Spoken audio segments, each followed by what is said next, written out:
दिलीप सिंह जो थे वो पंजाब साम्राज्य के राजा बने। दिलीप सिंह के टाइम में जो पंजाब की सेना थी उसने अमृतसर की जो संधि हुई थी उसका उल्लंघन किया था। ये युद्ध लाहौर की संधि पे खत्म हुआ। सेकेंड एंग्लो सिख वार। मूलराज सिंह मुल्तान के जो मुल्तान जो प्रांत था उसके गवर्नर थे, लेकिन इनको हटा दिया गया था जिससे इन्होंने विद्रोह कर दिया। और ये केवल विद्रोह नहीं किए बल्कि इंग्लिश कंपनी के, ब्रिटिश कंपनी के जो ऑफिशियल्स थे, 2 अधिकारी थे, उनकी इन्होंने हत्या कर दी। और इसी हत्या के परिणाम स्वरूप ब्रिटिश कंपनी की जो सेना थी उसने पंजाब के ऊपर आक्रमण कर दिया और सेकेंड एंग्लो सिख वार की शुरुआत हुई।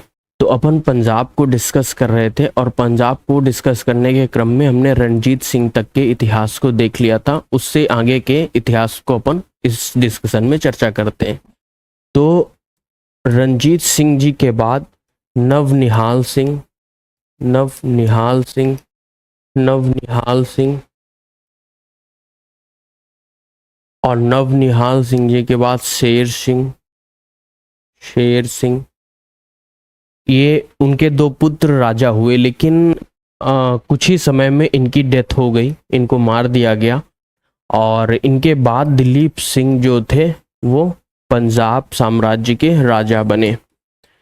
लेकिन इनके साथ 2 बातें थी। पहली ये कि ये नाबालिग सन थे, नाबालिग पुत्र थे रणजीत सिंह के, और इनको क्योंकि राजा का पद दिया गया था, राजा के पद के रूप में नियुक्त किया गया था, तो इनके सहायक के रूप में इनकी मदर को रखा गया था, यानी रीजेंट के रूप में इनकी मदर यानी इनकी माँ रानी जिंदन को रखा गया था।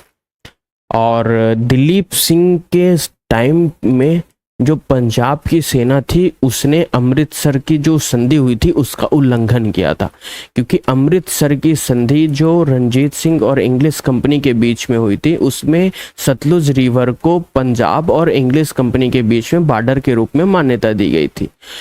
लेकिन इनके कार्यकाल में जो पंजाब की सेना थी उसने सतलुज रिवर को पार करके ब्रिटिश जो टेरिटोरी थी, यानी जो सतलुज रिवर के दक्षिण का क्षेत्र था, उसमें ये प्रवेश कर गए। और इसको इंग्लिश कंपनी ने एक उल्लंघन के रूप में देखा और इसी के कारण इंग्लिश कंपनी की जो सेना थी उसने पंजाब पर आक्रमण कर दिया। और आक्रमण करने से जो पहला आंग्ल सिख युद्ध था वो शुरू हुआ।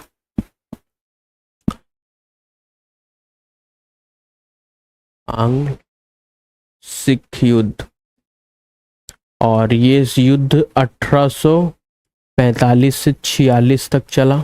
और ये युद्ध लाहौर की संधि पे खत्म हुआ। और लाहौर की संधि में पंजाब साम्राज्य के द्वारा 1 करोड़ रुपए युद्ध क्षति के रूप में ब्रिटिश कंपनी को दिया गया। दूसरा था कि पंजाब जो साम्राज्य वो जलंधर जो द्वाब है, जो ब्यास नदी और सतलुज नदी के बीच में काफ़ी उपजाऊ वाला क्षेत्र है, उसको ये ब्रिटिश कंपनी को देंगे। और तीसरा ये हुआ कि जो स्ट्रेंथ होगी पंजाब सेना की उसको ये कम करेंगे, मतलब उसकी जो सेनाओं की जो संख्या है उसको पंजाब साम्राज्य कम करेगा। तो ये लाहौर की संधि की गई थी जिसमें ये प्रावधान थे। इसके बाद आता है सेकेंड एंग्लो सिख वार, सेकेंड एंग्लो सिख वार।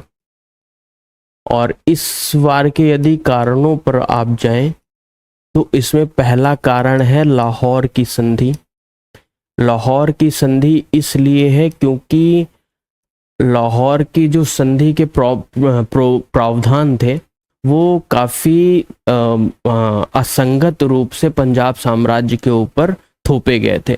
तो इससे पंजाब साम्राज्य में ब्रिटिश कंपनी के विरुद्ध असंतोष व्याप्त हुआ और यही असंतोष एक कारण के रूप में उभर कर आया जिसको सेकंड एंग्लो सिख वार का कारण बना। दूसरा कारण था इसका मूलराज सिंह। मूलराज सिंह मुल्तान के जो मुल्तान जो प्रांत था उसके गवर्नर थे, लेकिन इनको हटा दिया गया था और दूसरे को नियुक्त कर दिया था गवर्नर के रूप में, जिससे इन्होंने विद्रोह कर दिया। और ये केवल विद्रोह नहीं किए बल्कि जो दो इंग्लिश ऑफिशियल्स थे, इंग्लिश कंपनी के, ब्रिटिश कंपनी के जो ऑफिशियल्स थे, दो अधिकारी थे, उनकी इन्होंने हत्या कर दी। और इसी हत्या के परिणाम स्वरूप ब्रिटिश कंपनी की जो सेना थी उसने पंजाब के ऊपर आक्रमण कर दिया और सेकेंड एंग्लो सिख वार की शुरुआत हुई। और इस युद्ध में पंजाब की पराजय हुई और पंजाब पर इंग्लिश कंपनी का कब्जा हो गया। लेकिन आप यदि युद्ध के महत्व के रूप में देखें तो पंजाब की जो सेना थी वो ब्रिटिश कंपनी के प्रति काफ़ी वफादार थी और अपनी वफादारी से अपने कार्यों को इसने किया था। चाहे आप 1857 का जो विद्रोह हो उसमें अंग्रेजों का साथ देने की बात हो, या स्वतंत्रता तक के विद्रोह हो, या कोई अन्य कार्य हो, इन सभी कार्यों में पंजाब की जो सेना थी वो ब्रिटिश कंपनी के प्रति काफ़ी वफादार थी। तो ये पंजाब विलय का महत्व था ब्रिटिश कंपनी के लिए। तो ये पूरे डिस्कशन में हमने पंजाब के बारे में समझ लिया है।